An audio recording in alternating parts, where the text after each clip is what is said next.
Where's the food at? Can't even see it. Can't see anything. Gotta see how beautiful that looks. You see what I'm saying? To me, that's what it's all about.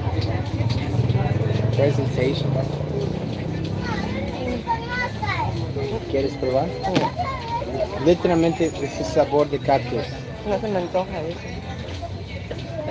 So literally the flavor of cactus. You know what?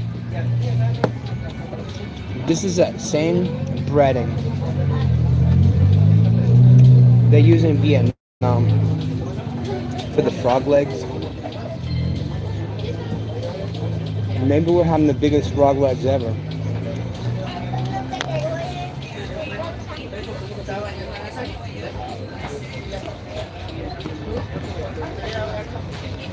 No se ve, Hmm?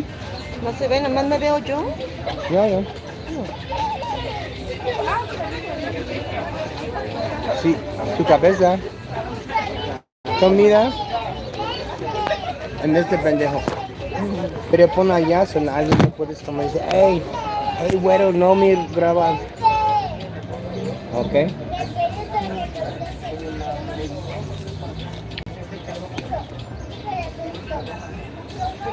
Tienes el luna atrás.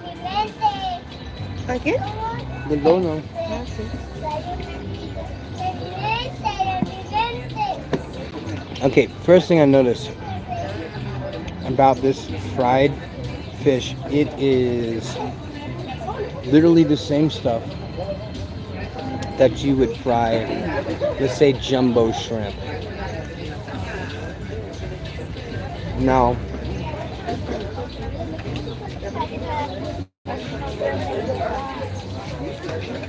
I think this is like white flour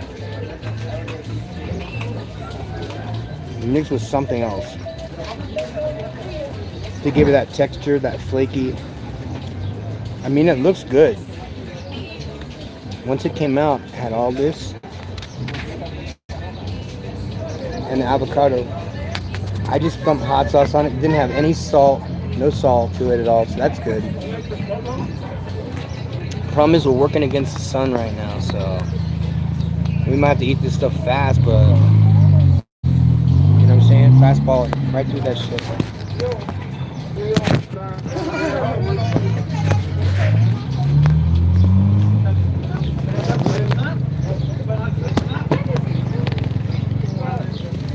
You're gonna fastball right through this. And just so you guys know,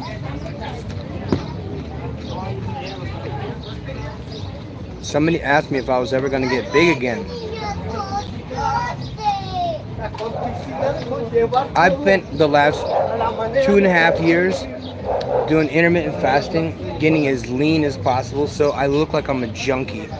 I have horrible insomnia, so that hasn't changed.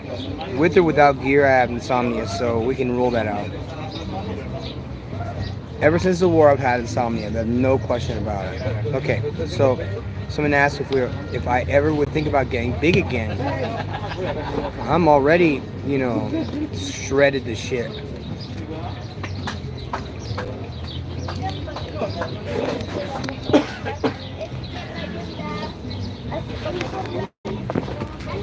So, if I was to eat like this every day, I'd have to eat a whole kilogram of fish every day.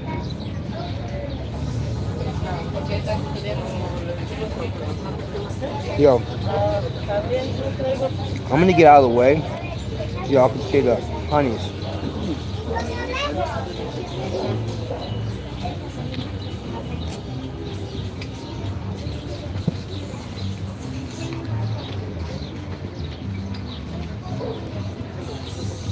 I like the honey so much, I named my dog Honey.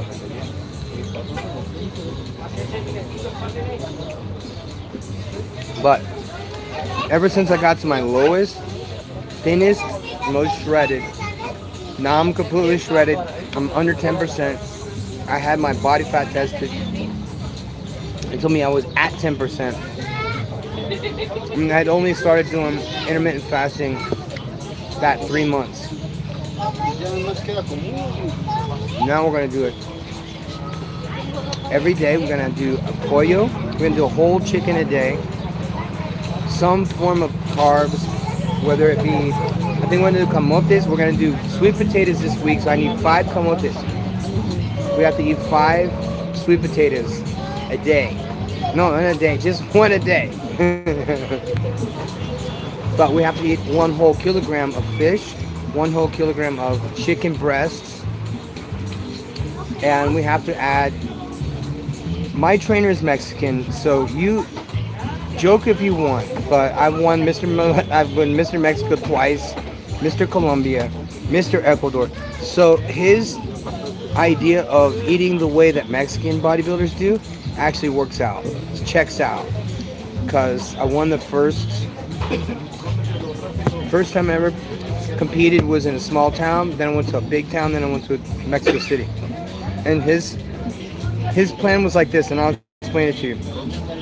If you're gonna have fish while you're bodybuilding, you have to eat an entire avocado once a day. I'm gonna say it real quick for you guys, because you have to eat 2 fillets every 3 hours with a handful of broccoli and 3 dates. And however you want to divide up the avocado is up to you. The day before your photo shoot or your competition, you're gonna have 2 halves of grapefruit, and you're gonna have 100 grams of ground beef. And you could cook it however you want, but you want it to be cooked. You want to take the fat out of it. You're gonna have that, and you're gonna have a half of a grapefruit. So the only thing you're having the whole day is ground beef and grapefruit. Half a grapefruit, 100 grams of, you're gonna do it 4 times, 4 cycles.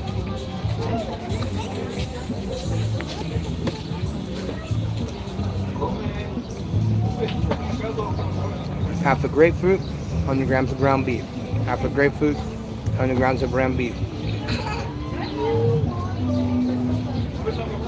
And that is all you eat the night before a competition.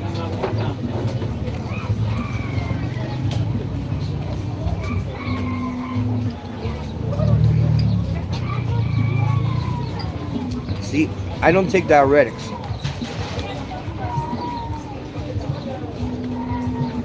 Diuretics are water pills for people with hypertension.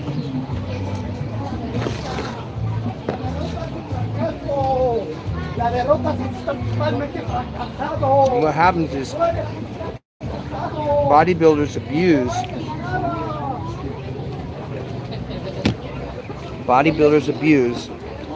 diuretics and they die. So the only idiots in the sport, no, I'm not calling them idiots. But if an athlete is not lean enough and they try and compensate for being lean enough for being watery, you endanger the athlete's lives by giving them diuretics if they're preparing for a bodybuilding show. Because what happens is, okay, I'm gonna give you you eat foods that are high in potassium, you won't have cramps.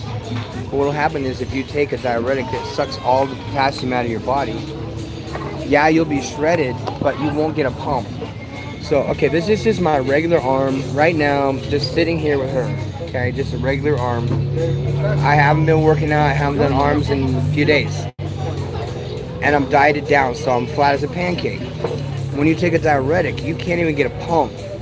Just, you just want to pump up for fucking pictures, just pump up a little bit. You can't even get a pump if you're taking diuretics, and it can give you a heart attack. Potassium and diuretics cause almost instant heart attack. All the bodybuilders that have died in the 90s were taking diuretics that were potassium sparing and taking potassium on top of it.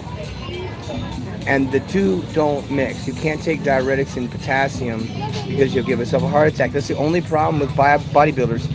We're so fucking stupid that we know better than to take excessive amounts of insulin and tons of DNP and tons of diuretics. Those are the only three things that kill us. You take shit tons of steroids, that's your prerogative. I'm not telling you should or should not. And I'm going to tell you the long term is you end up looking like me after you get off steroids. You're still kind of, but I'm skinny, guys. I'm 100 pounds less than I was.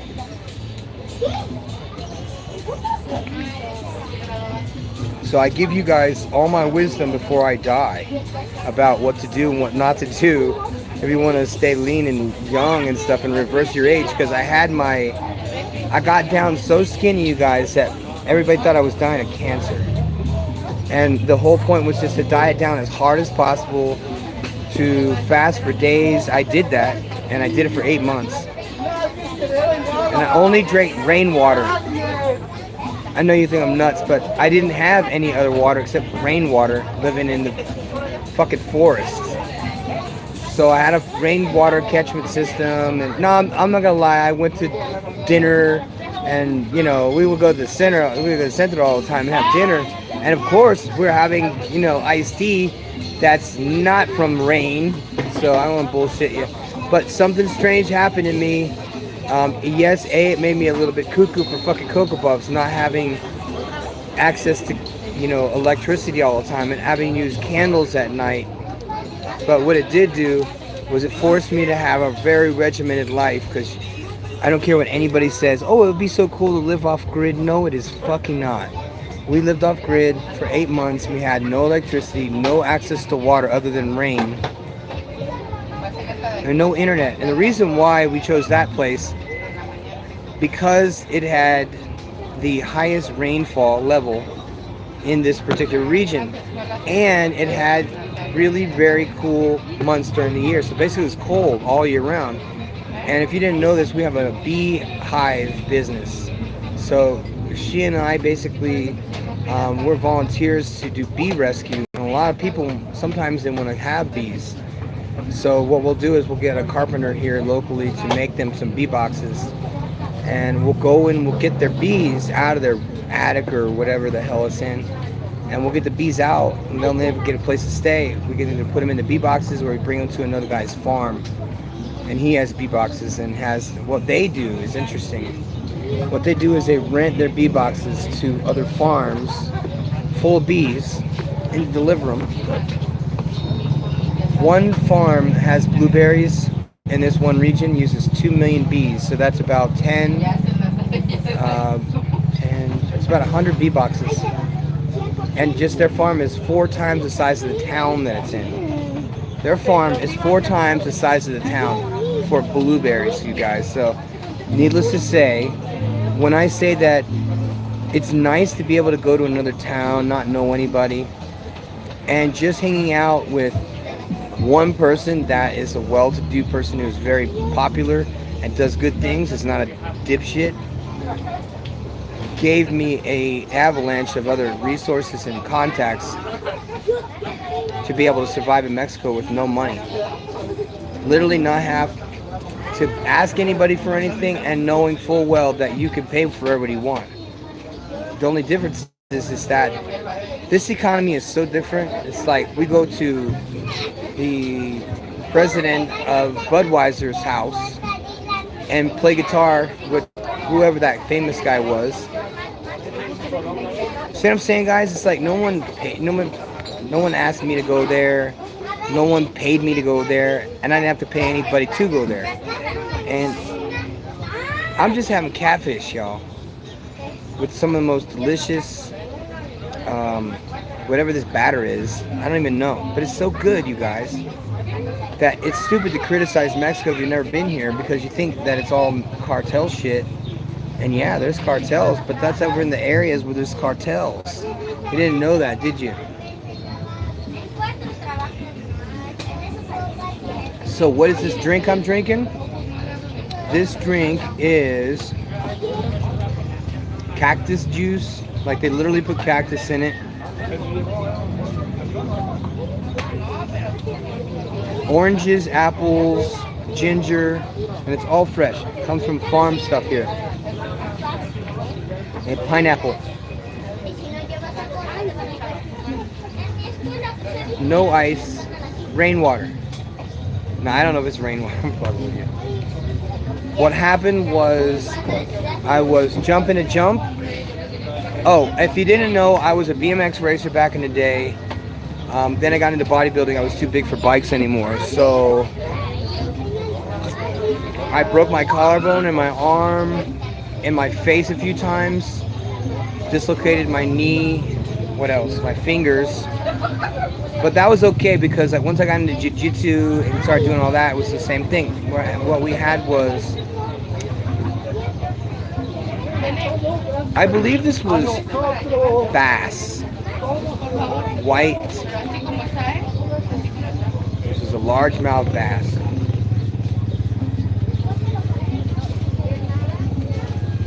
The bass I had was about half a pound. I could eat 4 of them, guys. Okay, so back to what you were asking me, if I was ever going to compete again, if I was ever going to go back to competing. And I say, yeah, I will. I'll do it, but I'm not going to do this by myself. Okay, last time I was competing in Worlds and doing Mr. Mexico, Mr. Colombia, Mr. all that, I had a trainer, and I was also on tons of steroids. There's a little bit of a difference when you're 51 years old and you still got muscles. So I will probably go the route of not natural, because natural sucks. You guys see how fucking skinny I am? Being natural for a couple of years now has sucked. Even if it's TRT, even if it's just one shot of test every 10 days from the fucking doctor, is enough to keep muscles looking good. And I haven't been on anything. What has happened was I've rebounded naturally, my natural testosterone levels, and they went up by themselves. So I was reading like less than 300 deciliters, and then somehow I jumped up to like 400, and I'm like, dude, I lost 60 kilograms. 60 kilograms is a person, and that's how much I lost.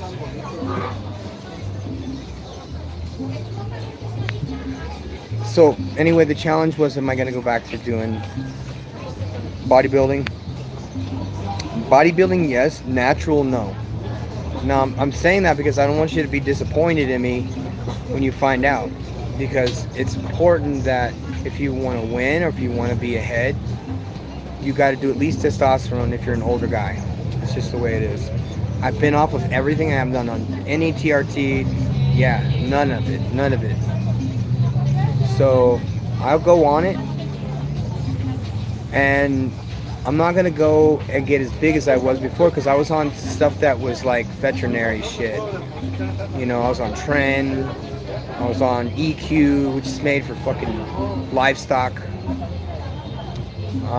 Ridiculous amounts of tests. But you see, all these guys that do those die. All those dudes die young. So there's other methods I think that we can go with besides doing all this stuff that, yeah, it's absolutely taken religiously. Creatine and protein, take it twice a day. Creatine and whey protein. Now, if you want to really get technical, 5 grams a day for the first month. That's just 1 teaspoon. Whey protein once a day post-workout. If you want to go bigger, these are all gonna go up eventually. You're gonna have to take 2 creatines a day and drink 2 protein shakes a day, timed perfectly. Then if you go on steroids, or if you're on growth hormone, you're gonna have to drink 3 of those a day, timed perfectly, along with 5,000 calories of food a day. So 5,000 calories of food, just so you know, is about the size of a duffel bag. So you have to eat portions of food that are heavily dense in calories, but dense in protein. And what will happen is, like, you'll see me now, and you'll see me in 3 months, and I'll look completely jacked and different. And that's from calories, and that's from doing workout to failure with creatine and protein. So absolutely, any chance you get a chance to drink a protein or a smoothie that has protein in it, drink it. Like, you can never drink or eat enough protein. When you're training to become a bodybuilder, it's no joke. You saw how big I got, okay? 60 kilograms. Now I could put on a good 20 kilograms and it'll be good weight, but really half of it is just muscle that's inflated and a lot of fat. So I spent a whole 2 years trying to get this thin, so that the rebound effect will inflate me to look like an NFL player again. So if you enjoyed that, I just want you to do something for me, guys. I want you to say hi to the Rockera. Do me a favor and hit the 1, or just say hi to the Rockera. Do me a favor. Hi. And do that. Just hit the 1 or say hi to the Rockera, if you guys don't mind. Because you guys realize she's what we call in Mexico or in Latin America is callada. That means a girl that doesn't talk too much. I mean, it's not a bad combination, if you ask me. So even in the best of ruralist or wealthiest or poorest, you can always get a callada girl, and she won't give you a fucking headache. Okay, you guys listen to that. Is that not good advice? If that's not good advice, though, see y'all later. I appreciate y'all saying hi to the Rockera. I appreciate you writing that like button as well, man. Alright, we're gonna see what we can see at the rest of the Tianguis, and then we're gonna go pay the rest of our bills, you guys. It's so crazy. You guys have been there for me since day one, man. I appreciate you all day. And you're not gonna be seeing me often in a lot of live streams unless there's a real necessity for it. I'm avoiding negative topics. If it doesn't have something to do with something that's going to be beneficial to the men, nothing's going to be fighting over kids, nothing going to be fighting over ex-girlfriends, just positive vibes, you guys, because I'm done with it. I'm done with that stuff. I'm sick of it. I'm over it.